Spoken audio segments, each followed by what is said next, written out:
بسم الله الرحمن الرحيم والفجر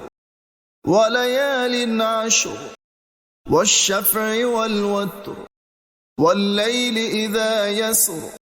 هل في ذلك قسم لذي حجر ألم تر كيف فعل ربك بعاد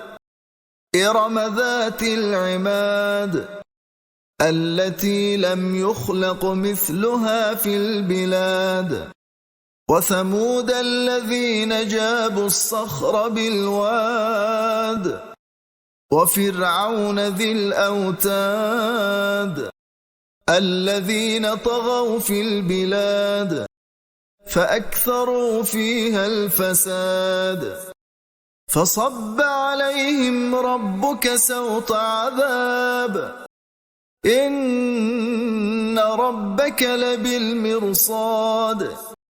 فأما الإنسان إذا ما ابتلاه ربه فأكرمه ونعمه فيقول ربي أكرمن وأما إذا ما ابتلاه فقدر عليه رزقه فيقول ربي أهانن كلا بل لا تكرمون اليتيم ولا تحاضون على طعام المسكين وتأكلون التراث أكلا لما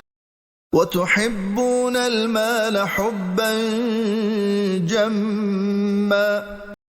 كلا إذا دكت الأرض دكا دكا وجاء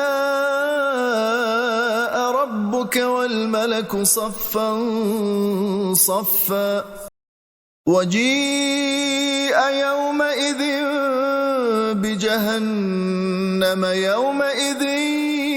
يتذكر الإنسان وأنى له الذكرى يقول يا ليتني قدمت لحياتي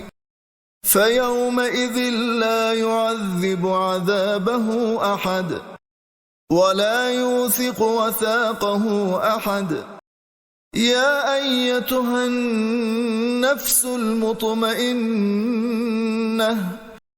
ارجعي إلى ربك راضية مرضية فادخلي في عبادي وادخلي جنتي